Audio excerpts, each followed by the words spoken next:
మన ప్రభువును రక్షకుడైన యేసుక్రీస్తు నామమున గుడ్ సమరన్నారు మీ కుటుంబ సభ్యులైన మీ అందరికీ శుభాభివందనాలు. దేవుని యొక్క మహాకృపను బట్టి గతించిన వారమంతా దేవాతి దేవుడు తన కృపలో మనందరినీ కాపాడి సంరక్షించి మన బ్రతుకులో మరి యొక్క పునరుద్ధాన దినము దయచేసి ఆయన సన్నిధానంలో ఆయన బిడ్డలుగా ఆయన నామాన్ని ఘనపరచడానికి, స్తుతించడానికి, ఆరాధించడానికి, మరి ముఖ్యముగా దేవుని యొక్క వాక్యముతో మన జీవితాలను సరిచేసుకోవడానికి దేవాతి దేవుడు మనకు అనుగ్రహించినటువంటి యొక్క కృపను బట్టి మనమందరము కూడా దేవునికి వందనములు, స్తుతులు, స్తోత్రాలు చెల్లించవలసిన వారమై ఉన్నాము. దేవుని యొక్క మహాకృపను బట్టి మనమందరము కూడా ఆ లెంటులోని రెండవ ఆదివారంలోనికి మనం వచ్చి ఉన్నాం. ఈ రెండవ ఆదివారం కొరకు ఏర్పాటు చేయబడినటువంటి దేవుని యొక్క లేఖన భాగములుగా పత్రికా పాఠ్యభాగముగా అపోస్తులైన పౌలు దశలోనిక సంఘానికి రాసినటువంటి మొదటి పత్రిక 4వ అధ్యాయము మొదటి 7 వచనాలు మనకు పత్రికా పాఠ్యభాగముగా ఇవ్వబడి ఉన్నవి. అలానే సువార్త పాఠ్యభాగముగా పరిశుద్ధులైన లూకా గారు రాసినటువంటి సువార్త, పరిశుద్ధులైనటువంటి మత్తయి రాసినటువంటి సువార్త 15వ అధ్యాయము 21వ వచనం మొదలుకొని 28వ వచనం వరకు ఉన్నటువంటి ఆ లేఖన అంశములు ఈ వారము మనకు పాఠ్యభాగములుగా ఇవ్వబడి ఉన్నవి. ఈ లేఖనములను ధ్యానం చేయడానికి ముందుగా దేవుని యొక్క ఆత్మ సహాయాన్ని నడిపింపు కోరుకుందాం. కృపయు కనికరం కల ప్రియ పరమ తండ్రి, వందనములు, స్తుతులు, స్తోత్రులు నాయన. దేవుని కృపను బట్టి ఉదయకాల సమయమున నీ పాద సన్నిధికి రావడానికి మీరు చూపిన కృపను బట్టి వందనాలు. గతించిన వారమంతా నీ కృపలో మమ్మల్ని కాపాడి సంరక్షించి మా పనులన్నింటినీ మాకు తోడుగా ఉండిన దేవ నీకు వందనాలు. దేవా, ఈ ఉదయకాల స్తుతియు, మహిమ, ఘనత, కీర్తి, ప్రభావములు నీకే చెల్లుడు గాకారు పలుకుచు స్తుతిస్తూ కీర్తిస్తూ ఉన్నాం. దేవ, కొద్ది నిమిషములు ఈ వాక్యము ధ్యానింపనైనటువంటి నీ ఆత్మచేత నన్ను మమ్మల్ని నింపి నడిపించండి. నా నోటి మాటలు, నా హృదయ ధ్యానము నీ దృష్టికి అంగీకారములుగా చేయమని, మహిమ పొందుకోమని నీ ప్రియకుమారుడు మా రక్షకుడైన యేసుక్రీస్తు నామమున ప్రార్థించి వేడుకొనుచున్నాము తండ్రి, ఆమెన్. ఈ లెంటులోని రెండవ ఆదివారం కొరకు ఏర్పాటు చేయబడినటువంటి ఈ 2 లేఖనములు మనం ఆలోచన చేస్తూ ఉంటూ ఉన్నప్పుడు మరి ముఖ్యముగా పత్రికా పాఠ్యభాగంలో అపోస్తులైనటువంటి పౌలు దశలోనిక సంఘానికి లేఖ రాస్తూ ఆయన మాట్లాడుతున్నటువంటి మాటలు మనం ఆలోచన చేస్తూ ఉంటూ ఉన్నప్పుడు క్రైస్తవ జీవితం యొక్క జీవిత విధానము ఎలా ఉండాలి అనే విషయాన్ని చాలా స్పష్టంగా మాట్లాడుతూ ఉన్నాడు. అంటే దేవుని యొక్క ఉద్దేశము ఏమైనది, ప్రతి క్రైస్తవుని యొక్క ఆలోచన విధానం ఎలా ఉండాలి అనే విషయాన్ని ఇక్కడ దశలోని సంఘానికి లేఖ రాస్తూ ఆయన మాట్లాడుతూ ఉన్నాడు. ఏమని మాట్లాడుతూ ఉన్నాడంటే, దేవుని యందు భయభక్తులు కలిగినటువంటి బిడ్డలు అన్ని విషయాలను కూడా పరిశుద్ధత కలిగి ఉండాలి అనేటువంటి మాటను జ్ఞాపకం చేస్తూ ఉన్నాడు. ఇంకా ఆలోచన చేస్తూ ఉంటూ ఉన్నప్పుడు అలా దేవుడు మనల్ని ఎందుకు పిలిచాడు, ఈ లోకంలో దేవుని యొక్క బిడ్డలుగా పరిశుద్ధత కలిగి అనేకులకు మనము మాదిరికరమైనటువంటి జీవితాన్ని జీవించాలి అనే విషయాన్ని జ్ఞాపకం చేస్తూ, దేవునికి దుఃఖమును, ఆయాసమును కలగజేసినటువంటి క్రియలు మనలో ఉంటే వాటిని విడిచిపెట్టాలి, వాటికి దూరముగా ఉండాలి అనే విషయాన్ని జ్ఞాపకం చేస్తూ, ఈ లోక కార్యాలు అనగా శరీర కార్యములన్నింటికీ కూడా మనము దూరముగా ఉండి దేవుని ఘనపరచాలి, దేవుని నామాన్ని మహిమపరచాలని మాట్లాడుతూ అంటూ ఉంటాడు. మీరు పరిశుద్ధులగుటయే అనగా జారత్వమునకు దూరముగా ఉంటే దేవుని చిత్తము. మీలో ప్రతి వాడును దేవుని ఎరుగని అన్యజనుల వలె కామాభిలాష యందు కాక పరిశుద్ధత యందును ఘనత యందును తన ఘటమును ఎట్లు కాపాడుకొనవలనో అది ఎరిగినటే దేవుని చిత్తము. ఈ విషయము ఎవడను అతిక్రమించిన తన సహోదరునికి మోసము చేయకుండా ఉండవాలి. ఎందుకనగా మేము పూర్వం మీతో చెప్పిన సాక్ష్యం ఇచ్చిన ప్రకారము ప్రభువుడు అన్నింటి విషయమై ప్రతిదండన చేయవాడు. పరిశుద్ధులగుటకే దేవుడు మనల్ని పిలిచాను కానీ అపవిత్రులుగా ఉంటకు దేవుడు మనలను పిలవలేదు. చాలా చక్కగా ఈ దశలోని సంఘానికి లేఖ రాస్తూ, అంటే ఆ సంఘంలో ఉన్నటువంటి పరిస్థితులను ఎత్తిపట్టి మీరు మీ జీవిత విధానము మార్చుకోవాలి. మీ దేవుడు మిమ్మల్ని పిలిచినది పరిశుద్ధులుగా ఉండడానికి, అన్ని విషయాలను కూడా దేవుని ఘనపరచడానికి మీరు ఉండాలి, కానీ అపవిత్రులుగా ఉండడానికి కాదు. ఏ విషయాల్లో మీరు దేవునికి దూరం అయిపోతూ ఉన్నారో, దేవునికి దుఃఖమును, ఆయాసమును, కోపమును రేపుతూ ఉన్నారో వాటికి మీరు దూరముగా ఉండాలి అనే విషయాన్ని జ్ఞాపకం చేస్తూ ఉన్నాడు. నిజమే, దేవుని పిల్లలుగా, క్రైస్తవులుగా, క్రీస్తుని ఎరిగినటువంటి వారుగా మనము కొన్ని విషయాలను తప్పనిసరిగా మనము పాటించవలసిన వారమై ఉన్నాము. ఇదే విషయాన్ని పౌలు భక్తుడు రోమా సంఘానికి లేఖ రాస్తూ 8వ అధ్యాయంలో మరింత విపులముగా మాట్లాడుతూ ఉంటాడు. 5వ వచనములో శరీరానుసారమైనటువంటి విషయముల మీద మనస్సు నుంచువారు, ఆత్మానుసారమైన విషయముల మీద మనస్సు ఉంచువారు అనే విషయాలు మాట్లాడుతూ 2 రకాల మనస్తత్వం కలిగినటువంటి వ్యక్తుల గురించి మాట్లాడుతున్నాడు. ఒకటి ఆత్మానుసారులు, రెండవది శరీరసారులు. ఆత్మానుసారులు దేవుని సంతోపరుస్తూ ఉంటారు. శరీరానుసారులు దేవునికి దుఃఖమును, ఆయాసమును కలుగజేస్తూ ఉంటారు. కాబట్టి మీరు మీ క్రియలను బట్టి, మీ పనులను బట్టి మీరు శరీరానుసారులు లేక ఆత్మానుసారులుగా ఉన్నారో మీరు తెలుసుకోండి అనేటువంటి మాటను జ్ఞాపకం చేస్తూ ఏమంటుందంటే, శరీరానుసారులు శరీర విషయం మీద మనస్సునంతురు, ఆత్మానుసారులు ఆత్మ విషయముల మీద మనస్సునంతురు. శరీరానుసారమైన మనస్సు మరణము, ఆత్మానుసారమైనటువంటి మనస్సు జీవమును, సమాధానమై అన్నది అనేటువంటి మాటను జ్ఞాపకం చేస్తున్నాడు. అంటే శరీరసారమైనటువంటి మనస్సు మరణము. అదే అంటుంటాడు కదా, ఈ లోకముతో మీరు స్నేహం చేయవద్దు అనేటువంటి మాటను ఆ కొలసి సంఘానికి కూడా లేఖ రాస్తూ ఉంటాడు. ఈ లోకములో ఉన్నదంతయు శరీరాశ, నేత్రాశ, జీవపడము, ఈ 3 కూడా అపవాదు నుండి కలిగినవే కానీ దేవుని నుండి కలిగినవి కాదు. కాబట్టి వీటి నుంచి మీరు దూరంగా ఉండండి.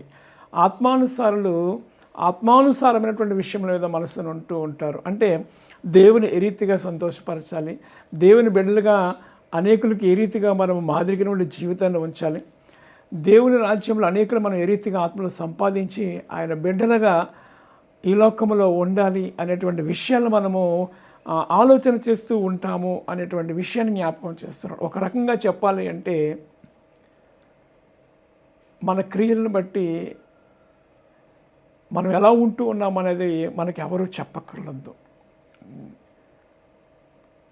అందుకే దేవుని యొక్క వాక్యము అద్దము వంటిది, దేవుని యొక్క వాక్యము అద్దము వంటిది అనేటువంటి మాట. మన ముఖమును అద్దములో చూసుకుంటూ ఉన్నప్పుడు మన ముఖము ఎలా ఉన్నదో మనకు తెలిసిపోతూ ఉంటుంది కదా. ఏ విధముగా మచ్చలు, జిడ్డు, ముడతలు ఇవన్నీ ఎలా ఉన్నాయో అలానే అవన్నీ చూస్తూ ఉంటున్నప్పుడు మరింత శుభ్రముగా ఉండాలని మనం సబ్బుతో కడుక్కుంటూ ఉంటాం. రకరకాల మేకప్స్ ఇవన్నీ వేసుకుంటాం. ఎందుకని? చాలా బాగా కనిపించాలని. అలానే వాక్యము అనే అద్దములో మనల్ని మనం చూసుకుంటూ ఉన్నప్పుడు మన అంతరంగములో ఉన్నటువంటి లోపములన్నీ కూడా కనిపిస్తూ ఉంటాయి. దేవుని నామములకు మహిమ కలుగునుగాక. అందుకే దేవుని యొక్క వాక్యమును మనము ధ్యానం చేస్తూ ఉన్నప్పుడు దేవుడు మనతో మాట్లాడుతూ ఉంటాడు. దేవుడు ప్రేమైనటువంటి దేవాతి దేవుడు కాబట్టి మరి ఒక్కసారి తన ప్రేమపూర్వకమైనటువంటి హెచ్చరికలను చేస్తూ, నా కుమారుడా, నా కుమార్తె, నీవు ఎలా ఉన్నావు జ్ఞాపకం చేసుకో అనేటువంటి విషయాన్ని ఇక్కడ జ్ఞాపకం చేస్తూ ఉన్నాడు. శరీరానుసారమైనటువంటి మనస్సు మరణమై ఉన్నది, ఆత్మానుసారమైనటువంటి మనస్సు జీవమై ఉన్నది అనేటువంటి మాటను జ్ఞాపకం చేస్తూ అంటుంటే, అనగా శరీరానుసారమైనటువంటి మనస్సు దేవునికి విరోధమై ఉన్నది, అది దేవుని ధర్మశాస్త్రమునకు లోబడదు, ఏమాత్రమును లోబడనేరదు. కాగా శరీర స్వభావం గలవారు దేవుని సంతోషపరచ నేరరు. దేవుని ఆత్మ మీలో నివసించి ఉన్నడల మీరు ఆత్మ స్వభావం గలవారే కానీ శరీర స్వభావం గలవారు కారు. ఎవడైనను క్రీస్తు ఆత్మ లేనివాడైతే వాడు ఆయన వాడు కాడు. దేవుని నామమునకు మహిమ కలుగునుగాక. అంటే మనం దేవుని బిడ్డలుగా ఉంటూ ఉన్నాము అని చెప్పుకోవడం కాదు, కానీ ఆత్మచేత నింపబడాలి, అన్ని విషయాలను కూడా దేవుని ఎరీతిగా మనము సంతోషపరచాలి అనే విషయాలు మనము ఆలోచన చేయకపోతే మనం దేవుని పిల్లలము కాదు అనేటువంటి మాటను జ్ఞాపకం చేస్తూ ఉంది. దేవుని సంతోషపరచాలి అంటే దేవుని ఆత్మ మనం కలిగి ఉండాలి. అందుకే భక్తుడు అంటాడు, ఆత్మ నడుపు సత్యములోనికి ఇప్పుడే అనేటువంటి మాటను జ్ఞాపకం చేస్తూ ఉంటాడు. పరిశుద్ధాత్మ సహాయం లేకపోతే, పరిశుద్ధాత్మ నడిపింపు లేకపోతే, ఆత్మచేత నీవు నింపబడకపోతే దేవుని యొక్క కుమార్తెగా, దేవుని యొక్క కుమారుడుగా నీవు ఉండలేవు. అందుకే మనం ఆత్మతో నింపబడాలి. పరిశుద్ధాత్మను దేవాతి దేవుడు ఈ లోకంలో మన కొరకు నీడవలే మనం వెంబడిస్తడానికి, మనకు సహాయకుడిగా ఉండడానికి ఆయన ఈ లోకంలో ఆత్మరీతిగా ఉండడనే విషయం మనందరికీ తెలుసు. కాబట్టి అంటూ ఉన్నాడు, ఎవడు దేవుని ఆత్మచేత లేనివాడైతే, ఎవడైనా క్రీస్తు ఆత్మ లేనివాడైతే వాడు ఆయన వాడు కాడు. క్రీస్తు మీలో ఉన్న యెడల మీ శరీరానుసారమైనటువంటి పాప విషయమై మృతమైనది కానీ మీ ఆత్మ నీతి విషయమై జీవం కలిగి ఉన్నది. మృతుల్లో నుండి యేసును లేపిన వాని ఆత్మ మీలో నివసించిన యెడల, మృతులలో నుండి క్రీస్తు యేసును లేపిన వాళ్ళు చావునకు లోనైన మీ శరీరములను కూడా మీలో నివసించుచు ఉన్న తన ఆత్మ ద్వారా జీవింపచేయును. దేవుని నామమునకు మహిమ కలుగును కాక. నీవు ఆత్మచేత కనుక నీవు నింపబడుతూ ఉంటే మీలో నివసించుచు ఉన్నటువంటి మృతులో నుండి లేపినటువంటి యేసు క్రీస్తును చావునకు లోనైనటువంటి మీ శరీరములను కూడా మీలో నివసించుచు ఉన్నటువంటి ఆత్మ ద్వారా జీవింపచేయడం. యేసుక్రీస్తుని ఏ రీతికైతే దేవాతి దేవుడు లేపి ఉన్నాడనే విషయాన్ని మాట్లాడుతున్నాడు. మృతులలో నుండి యేసును లేపిన వాని ఆత్మ మీలో నివసించిన యెడల, మృతులలో నుండి యేసుక్రీస్తును లేదా క్రీస్తు యేసును లేపిన వాడు చావునకు లోనటువంటి మీ శరీరములను కూడా మీలో నివసించుచు ఉన్న తన ఆత్మ ద్వారా మిమ్మును కూడా జీవింపచేయును అనేటువంటి మాటను జ్ఞాపకం చేస్తున్నాడు. ఆత్మయే జీవింపచేసేది. పరిశుద్ధాత్మతో నీవు నింపబడుతూ ఉంటున్నప్పుడు ఎంతమాత్రం కూడా పాపపు ఆలోచనలోనికి నీవు వెళ్ళడానికి అవకాశం లేదు. అందుకే ఆత్మచేత నింపబడాలి అనేటువంటి విషయాన్ని జ్ఞాపకం చేస్తూ, శరీరానుసారమైనటువంటి మనస్సు మరణమై ఉన్నది, ఆత్మానుసారమైనటువంటి మనస్సు జీవమును నీతియు సమాధానమై ఉన్నది అనేటువంటి మాటను జ్ఞాపకం చేస్తూ, పరిశుద్ధులగుటకే దేవుడు మనలను పిలిచెను అనేటువంటి మాటను జ్ఞాపకం చేస్తూ ఉన్నాడు. ఇల్లింటి దినములో 2వ ఆదివారంలో దేవతి దేవుడు మనతో మాట్లాడుతున్నటువంటి విషయాలు జ్ఞాపకం చేస్తూ ఉంటున్నప్పుడు మనము ఆయనకు సమీపముగా, ఆయనకు దగ్గరగా ఉండాలి అని నీవు అనుకుంటే మనలో ఉన్నటువంటి ఈ లోక సంబంధమైనటువంటి క్రియలను మనం విడిచిపెట్టి, శరీరానుసారమైనటువంటి క్రియలన్నీ కూడా విడిచిపెట్టి, అల్లరితో కూడినటువంటి ఆటపాటలు, ఇంకా ఈ లోకంలో మరి మనము కలిసిపోకుండా ఆత్మానుసారముగా ఉండడానికి దేవుని యందు భయభక్తులు కలిగి, ప్రార్థన యందును, సహవాసం అందును, రొట్టె విరుచుటి యందును మనము ముందుకు సాగుతూ ఉంటూ ఉన్నప్పుడు నీవు దేవుని యొక్క బిడ్డలుగా ఆత్మచేత నింపబడినటువంటి వ్యక్తిగా నీవు ఉంటావు. తద్వారా దేవుని యొక్క చిత్తాన్ని ఈ లోకములో నెరవేర్చే కుమార్తెగా, కుమారుడుగా నీవు ఉండడానికి అవకాశం ఉంది. లేకపోతే అది వ్యర్థమని మాట్లాడదు. ఒకవేళ నువ్వు ఆత్మతో నింపబడితే, ఒకవేళ నువ్వు తప్పిపోయినప్పటికీ కూడా ఇక్కడ అంటున్నటువంటి చావునకు లోనైనటువంటి మిమ్ములను కూడా అనేటువంటి మాటను పౌలు భక్తులు జ్ఞాపకం చేస్తూ ఏమంటున్నాడు, మృతులలో నుండి క్రీస్తు యేసును లేపినవాడు చావునకు లోనైనటువంటి మీ శరీరములను కూడా మీలో నివసించుచు ఉన్న తన ఆత్మ ద్వారా జీవింపచేయును.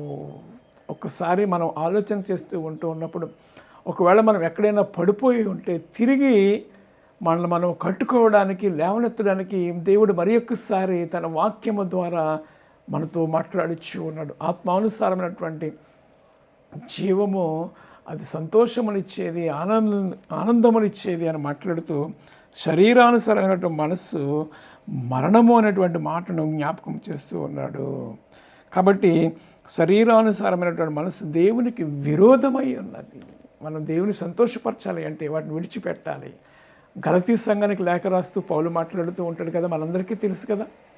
గలతీ సంఘం ఆత్మఫలములు ఆత్మఫలములు అనేటువంటి విషయాన్ని జ్ఞాపకం చేస్తూ ప్రేమ, సంతోషము, సమాధానము, సాత్వికము ఇవన్నీ జ్ఞాపకం చేస్తూ, అంటే దేవుని బిడ్డలుగా మనం అలా ఉండాలి అనే విషయాన్ని జ్ఞాపకం చేస్తూ ఉంటాడు గలతీ పత్రిక. మనందరికీ తెలిసినటువంటి ఎన్నో సందర్భాల్లో మనం జ్ఞాపకం చేసుకుంటూ ఉంటాం. అయినప్పటికీ కూడా ఇవి నాకు తెలుసు కదా అంటే మనం అవలంబించకపోతే మరి ఒకసారి దేవుడు మాట్లాడుతూ నీవు ఎలా ఉన్నావు అనేటువంటి మాటలు మాట్లాడుతూ, నేను చెప్పినది ఏమనగా ఆత్మానుసారముగా నడుచుకునని అప్పుడు మీరు శరీరేచ్ఛను నెరవేర్చరు. శరీరము ఆత్మకును, ఆత్మ శరీరమునకును విరోధముగా అపేక్షించును. ఇది ఒకదానికొకటి వ్యతిరేకముగా ఉన్నవి. మీరు ఆత్మచేత నడిపింపబడని ఎడల ధర్మశాస్త్రమునకు లోనైన వారు కారు. శరీర కార్యములు స్పష్టమై ఉన్నవి అనేటువంటి మాటను జ్ఞాపకం చేస్తూ, అందులో ఈరోజు మనం చదివినటువంటి పత్రికా పాఠ్యభాగంలో ఉన్నటువంటి మాటలే మరలా జ్ఞాపకం చేస్తూ ఉన్నాడు. జారత్వము, అపవిత్రత, కాముకత్వం, విగ్రహారాధన, అభిచారము, ద్వేషములు, మత్తులు, క్రోధములు, కక్షలు ఇవన్నీ కూడా 15 విషయాలు జ్ఞాపకం చేస్తూ ఉన్నాడు. ఇవన్నీ కూడా మనం విడిచిపెట్టేస్తే మనం దేవునికి ఇష్టముగా ఉంటాము అనేటువంటి మాటను జ్ఞాపకం చేస్తూ ఉన్నాడు. కాబట్టి దేవుని సంతోషపరిచేవారుగా ఉండాలి అంటే మనం ఎలాంటి ఆత్మను కలిగి ఉన్నాం, మన క్రియలు ఎలా ఉన్నవి, మన జీవిత విధానం, ఆలోచన విధానం ఎలా ఉన్నదనే విషయాన్ని పౌలు భక్తుడి ద్వారా దశలోనికి సంఘం ద్వారా మనతో మాట్లాడుతూ ఉన్నాడు. అలానే యేసుక్రీస్తు వారు సువార్త పాఠ్యభాగంలో ఈ లోకా సువార్తలో మనం ఆలోచన చేస్తూ ఉన్నప్పుడు పరిశుద్ధమైనటువంటి మత్తయి సువార్త 15వ అధ్యాయం మనం ఆలోచన చేస్తూ ఉన్నప్పుడు ఈ అధ్యాయం ద్వారా విశ్వాసము కలిగినటువంటి వ్యక్తులు ఎలా ఉంటారనే విషయాన్ని ఇక్కడ పరిశీలన చేస్తూ, కనాను స్త్రీ ఆయన తూరు సీదోనుల ప్రాంతము నుండి ఆయన వస్తూ ఉన్నప్పుడు ఒక స్త్రీ ఆయన దగ్గరకు వస్తూ, నా కుమార్తె దయ్యం చేత పట్టబడింది, నా కుమార్తెను విడిపించు, నాకు సహాయం చేయమని ప్రాధేయపడుతూ ఉన్న విషయాన్ని జ్ఞాపకం చేసుకోవాలి. ప్రభువా దావీదు కుమారుడా నన్ను కరుణింపు, నా కుమార్తె దయ్యం పట్టి బాధపడుచున్నదని కేకలు వేస్తున్నాను. అందుకు ఆయన ఆమెతో ఒక్క మాట ఆయనను చెప్పలేదు. ఎందుకు చెప్పలేదు అంటే కింద అప్పుడు ఆయన శిష్యులు వచ్చి, ఈమె మన వెంబడి వచ్చి ఉన్నది కాబట్టి కేకలు వేయించున్నది కనుక ఈమెను పంపివేయమని ఆయనను వేడుకొనగా, ఈమె మన దగ్గరకు వచ్చేసి సహాయం చేయమని అడుగుతూ ఉంది, కేకలు వేస్తూ ఉంది, ఏంటి గోల అన్నట్టుగా మాట్లాడుతూ ఉన్నారు. కానీ యేసుక్రీస్తు వారు ఒక్క మాట కూడా మాట్లాడకుండా ఏమంటున్నాడంటే, ఇశ్రాయేలు ఇంటి వారిని నశించిపోయిన గొర్రెల యొద్దకే కానీ మరి ఎవరి యొద్దకును నేను పంపబడలేదు. ఆయనను ఆమె వచ్చి ఆయనకు మ్రొక్కి, ప్రభువా నాకు సహాయము చేయమని అడిగాను.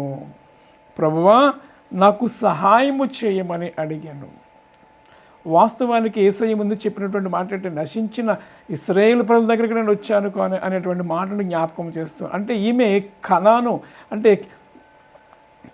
ఈమె ఇశ్రాయేలీయురాలు కాదనే విషయాన్ని జ్ఞాపకం చేస్తూ ఉన్నాడు. అయితే యేసయ్య వచ్చింది కేవలం ఇశ్రాయేలు ప్రజల రక్షణ కొరకేనా?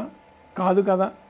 సమస్త మానవాళ్ళని రక్షించడానికి, ఆమె యొక్క విశ్వాసపు లోతులను పరీక్షించడానికి ఆయన ఈ మాట మాట్లాడుతూ ఉన్నాడనే విషయాన్ని జ్ఞాపకం చేసుకోవాలి. యేసుక్రీస్తు అందరికీ ప్రభువు అయి ఉన్నాడు. తను ఎందరు అంగీకరించరు అనగా తన నామందు విశ్వాసం ఉంచి వారందరికీ దేవుని యొక్క కుమారులు, దేవుని యొక్క కుమార్తెలు ఎగటకు ఆయన అధికారం ఇచ్చి ఉన్నాడు.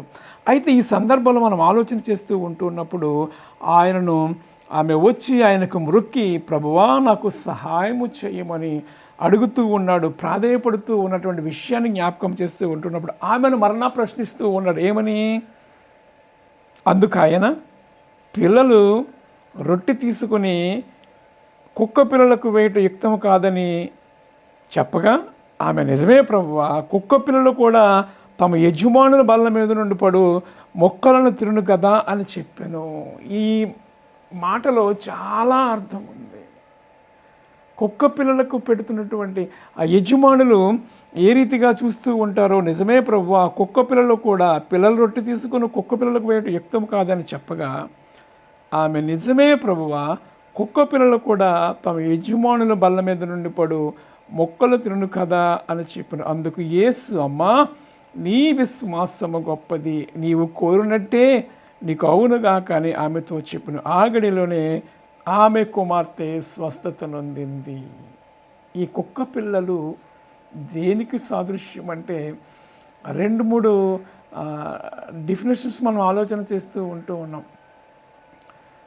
కుక్క పిల్లలు, కుక్క తన వాంతికి అనేటువంటి మాటలను చూస్తూ ఉన్నాం. అంటే తిరిగి మరలా అదే తప్పు చేస్తూ ఉంటాయి. అది దేవునికి ఇష్టం కాదు అనే విషయం జ్ఞాపకం. అయితే ఇక్కడ మాట్లాడుతుంటే ఇంకా ఆలోచన చేస్తూ ఉంటే కుక్కలు విశ్వాసమునకు ప్రతీకగా చూస్తూ ఉంటాయి.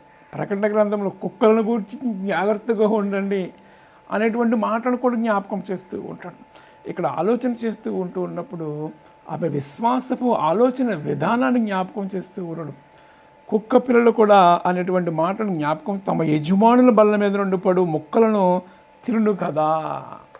అంటే యజమాను బల్ల మీద పడుతున్నటువంటి మొక్కలను వేస్ట్ అయిపోయిన తింటూ ఉన్నాయి కదా అనేటువంటి మాట. నీ విశ్వాసము చాలా గొప్పదమ్మా, నీ విశ్వాసము చాలా గొప్పది అనేటువంటి మాటను జ్ఞాపకం చేస్తూ అవునుగాక అని నీవు కోరినట్టే నీకు కలుగుతూ ఉంది. నిజమే, విశ్వాసము అనేది చాలా ప్రాముఖ్యమైనది. విశ్వాసము లేకుండా దేవునికి ఇష్టడైనట అసాధ్యము. ఆయన యొద్దకు వచ్చేవారు ఆయన ఉన్నాడని, తను వెదుకువానికి ఫలము దయచేయవాడని నమ్మాలి కదా. విశ్వాసము అన్నది నిరీక్షించు వాటి యొక్క నిజస్వరూపమైనది, లేని వాటిని ఉన్నట్టున్నటువంటి మాటను చూస్తూ ఉంటాను హెబ్రీ పత్రికలో. కాబట్టి విశ్వాసము అనేది చాలా ప్రాముఖ్యమైనది. ఆ విశ్వాసంతో దేవుని యొద్దకు నువ్వు వస్తూ ఉన్నప్పుడు దేవుడు నీ విశ్వాసాన్ని బలపరుస్తూ ఉంటాడు, దృఢపరుస్తూ ఉంటాడు. ఆయన యందు విశ్వాసం ఉంచేవాడు ఎంత మాత్రమో కూడా సిగ్గుపడడు అనేటువంటి లేఖను మనం చూస్తూ ఉన్నాం. నిజమే, ఆయన యొద్దకు వచ్చేవాడు ఆయన త్రోసివేసే దేవుడు కాడు. ఆయన యందు విశ్వాసం ఉంచి వారిని ఆస్తికర్తలుగా చేసేవాడు. ఆయన యందు విశ్వాసం ఉంచి వారిని దేవుడు స్థిరపరిచేవాడు, ఆశీర్వదించేవాడు. కనుక ఆ స్త్రీ ఆయన యందు విశ్వాసం ఉంచి యేసయ్యతోనే ఎదురు ప్రశ్న జవాబుగా చెప్పడం మనం చూస్తూ ఉన్నాం. కనుక విశ్వాసము కలిగి మనము జీవించాలి. ఇంకా ఆలోచన చేస్తూ ఉన్నప్పుడు ఇదే విషయాలు మనం ఆలోచన చేస్తూ ఉంటే ఆమెను పదే ప్రాధేయపడింది, నాకు సహాయం చేయమని.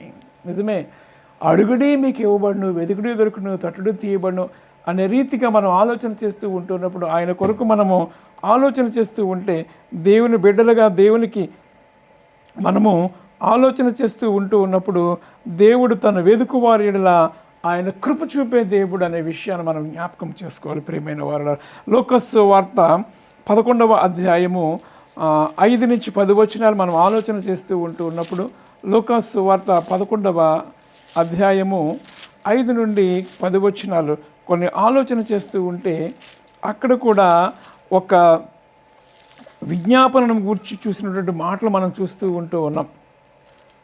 ఏమిటి అంట,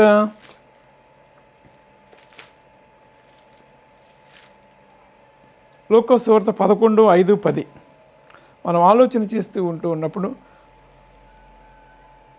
మీలో ఎవరికైనా ఒక స్నేహితుడు ఉండగా అతడు అర్ధరాత్రి వేళ ఆ స్నేహితుని యొద్దకు వెళ్ళి, స్నేహితుడా నాకు 3 రొట్టెలు బదులిమ్ము, నా స్నేహితుడు ప్రయాణము చేసి మార్గములో నా యొద్దకు వచ్చినాడు, అతనికి పెట్టుటకు నా యొద్ద ఏమీ లేదని అతనితో చెప్పిన యెడల అతడు లోపలనే ఉండి, నన్ను తొందర పెట్టవద్దు, తలుపు వేసినది నా పిల్లలు నాతో కూడా పండుకొని ఉన్నారు, నేను లేచి చేయలేని చెప్పగా అతడు తన స్నేహితుడైనందున లేచి ఇయ్యకపోయినను అతడు సిగ్గుమాలి మాటికి అడుగుట వలన లేచి అతనికి కావలసినవన్నీ ఇచ్చినని మీతో చెప్పుచూ ఉన్నాను, అటువలనే మీరును అడుగుడి అనేటువంటి మాటను జ్ఞాపకం. అంటే ఇక్కడ స్నేహితుడు అనే ఇవ్వడానికి ఇష్టపడలేదు, కానీ ఆ స్నేహితుడు కాబట్టి లేచుడు అనేటువంటి మాట మనం ఆలోచన చేయకూడదు. మాటికి సిగ్గుమాలి అతడు అడుగుచూ ఉన్నాడు అనే విషయాన్ని జ్ఞాపకం చేస్తాడు. ప్రాధేయపడుతూ ఉన్నాడు, నా స్నేహితుడు వచ్చాడు, అతను నేను ఏదైనా చేయాలి కాబట్టి నీవు నాకు సహాయం చేయని ప్రాధేయపడుతూ ఉన్నాడు అనే మాటను జ్ఞాపకం చేసుకోవాలి. దేవుని దగ్గరికి మనము కూడా అలానే ప్రాధేయపడాలి, విశ్వాసముతో అడగాలి. అడుగుడి మీకు ఇయ్యబడును, వెతుకుడి దొరుకును, తట్టుడి తీయబడును అనేటువంటి మాటను జ్ఞాపకం చేస్తూ మనం ఆలోచన చేస్తూ ఉంటున్నాం. కాబట్టి దేవుని సన్నిధిలో మనము అడిగేవారిగా ఉండాలి, మొర్రపెట్టేవారిగా ఉండాలి, పదే పదే విసిగించేసేయాలన్నమాట. ఇక్కడ అదే మాట్లాడుతూ ఉన్నాడు. ఇంకా ఆలోచన చేస్తూ ఉంటూ ఉన్నప్పుడు ఒక విధవరాలు రాజు దగ్గరికి వెళ్ళినటువంటి విషయాన్ని కూడా మనం చూస్తూ ఉంటూ ఉన్నాం. ఆ కఠినుడైనటువంటి రాజు ఏం చేశాడు? ఆ తీర్పులు తీరుస్తూ ఉన్న సమయంలో ఈ విధవరాలను ఎంత మాత్రం పట్టించుకోవట్లేదు. అయితే ఆమె పదే పదే వెళ్ళడం వలన ఈమె కోరిక నేను తీర్చాలి, ఈమె న్యాయాన్ని నేను తీర్చాలి అనేటువంటి ఆలోచన కలిగి ఆయన ఏం చేసినట్టు ఆ విధవరాలకి న్యాయము తీర్చిన మాటను మనం చూస్తూ ఉంటూ ఉన్నాం. కాబట్టి మనము కూడా న్యాయకర్త అయినటువంటి దేవుని సన్నిధిలో మనం మొరపెట్టుచూ ఉంటూ ఉన్నప్పుడు దేవుడు మన ప్రార్థన ఆలకించి మనము అడుగు వాటి కంటేను ఊహించు వాటి కంటేను అత్యధికముగా ధారాళముగా దయచేసినటువంటి దేవాతి దేవుడు మనకు ఉన్నాడు అనే విషయాన్ని మనము జ్ఞాపకం చేసుకుంటూ ఉంటూ ఉన్నప్పుడు దేవుడు తప్పనిసరిగా లోకా 18 మొదటి 8 వచనాలు కూడా మనం చూస్తూ ఉంటూ ఉన్నప్పుడు ఈ మాటలు కూడా చూస్తూ ఉంటూ ఉన్నాం. ప్రియమైన వారలారా, లూకా సువార్త 18వ అధ్యాయమును మనం ఆలోచన చేస్తూ ఉంటూ ఉన్నప్పుడు ఆమె మాటి మాటికి గోజాడకున్నట్లు ఆమెకు న్యాయము తీర్చునని తనలో తాను అనుకున్నాను. ఎందుకు అనుకున్నాడంటే ప్రతిసారి వచ్చేస్తూ ఉంది. ఆ రీతిగా అడగడం వలన ఆ రాజు మనసు ఆమె మీద పడింది. ఈమెకి నేను న్యాయం తీర్చాలి అనుకుని ఆయన న్యాయం తీర్చినట్లుగా మనం చూస్తూ ఉంటాం. దేవుడు తను ఏర్పరచుకున్నటువంటి దేవారాత్రులు తను గూర్చి మొరపెట్టుచు ఉండగా వారికి న్యాయము తీర్చడా? దేవారాత్రులు తను గూర్చి మొరపెట్టుచు ఉండగా ఆయన వారికి న్యాయము తీర్చడా? తప్పనిసరిగా తీరుస్తూ ఉంటాడు. మనం ఈ రీతిగా కూడా దేవుణ్ణి అడగకపోతే మనం మరింత సోమరిపోతులం అయిపోతూ ఉంటాం. కాబట్టి నీవు దేవునితో సహవాసం కలిగి ఉండాలి అంటే ప్రార్థన అనేటువంటి ఆయుధం ద్వారా నువ్వు ఆయనతో మాట్లాడుతూ ఉంటావు. ప్రార్థన ద్వారా నువ్వు ఏదైనా సాధించుకోగలుగుతావు. కాబట్టి నీవు దేవునితో మాట్లాడడం ద్వారా, దేవునితో సహవాసము చేయటం ద్వారా నీవు దేవునికి దగ్గరగా ఉంటావు. కాబట్టి దేవుడు చెప్తున్నట్టు మాట ఏంటంటే ఎడదగ్గక ప్రార్థన చేయండి, అడుగుడి మీకు ఇవ్వబడుతుంది, వెదకుడు దొరుకుతుంది, తట్టుడు తీయబడుతూ ఉంది. కాబట్టి మనం దేవుని బిడ్డగా పరిశుద్ధత కలిగి ఉందాం, దేవుని సన్నిధిలో మొరపెట్టుకుందాం. దేవుని యొక్క ఆశీర్వాదములు మన జీవితంలో పొందుకోవడానికి ప్రార్థన అనే ఆయుధం ద్వారా ప్రతి ఉదయము ప్రతి రాత్రి కూడా దేవుని బిడ్డలుగా ఆయన పాదముల యొద్ద కొంతసేపు మనం గడుపుదాం. ఆ రీతిగా గడపడం ద్వారా దేవుని యొక్క దీవెన ఆశీర్వాదాలు మన కుటుంబంలో జరగడానికి అవకాశం ఉంది. కాబట్టి ఆ రీతిగా యేసయ్య ఆమెతో చెప్పిన రీతిగా నీవు కోరినట్టే నీకు జరుగుతూ ఉంది అన్న రీతిగా మనము కూడా అలాంటి విశ్వాసము కలిగి దేవుని సన్నిధిలో గోజాడేవారుగా ఉండడానికి ఆత్మదేవుడు తన కృప మనందరి విస్తరింపచేయును గాక. ఆమేన్. దేవా నీకు వందనాలు చెల్లిస్తున్నాను. బిడ్డలందరినీ దీవించి ఆశీర్వదించండి. పరిశుద్ధత కలిగి విశ్వాసములోని సన్నిధిలో మేము మొరపెట్టి కనిపెట్టి బిడ్డలుగా మేము ఉంటే నీ కృప అనుగ్రహించమని. బిడ్డలు అనేక మంది ఎగ్జామ్స్ రాస్తూ ఉన్నారు. రాబోయే నెలలో 10th క్లాస్ ఎగ్జామ్స్ అయిపోతూ ఉన్నారు. ఇంటర్మీడియట్ ఎగ్జామ్స్ ఆయన అయిపోతూ ఉన్నాయి దేవా. నిన్నటి దినంతో అయిపోయి ఉన్నాయి. ఇంకను బిడ్డల్లో మంచి మార్కులు ఉత్తీర్ణులకు నీ కృప అనుగ్రహించండి. ఆయన కాంపిటేటివ్ ఎగ్జామ్స్ ప్రిపేర్ అవుతూ ఉంటాడు కదా తండ్రి. బిడ్డలందరినీ దీవించి ఆశీర్వదించి నీ కృపలో వర్ధలింపచేసి మహిమ పొందుకోమని ప్రియకుమారుడు రక్షకుడైన యేసుక్రీస్తు నామమున ప్రార్థించి వేడుకొనుచున్నాము తండ్రి. ఆమేన్. మన తండ్రి దేవుని ప్రేమయో ప్రభువైన యేసుక్రీస్తు కృపయో ఆత్మదేవుని అన్యోన్య సహవాసము సదాకాలం మీకు అందరికీ తోడేయును గాక. ఆమేన్.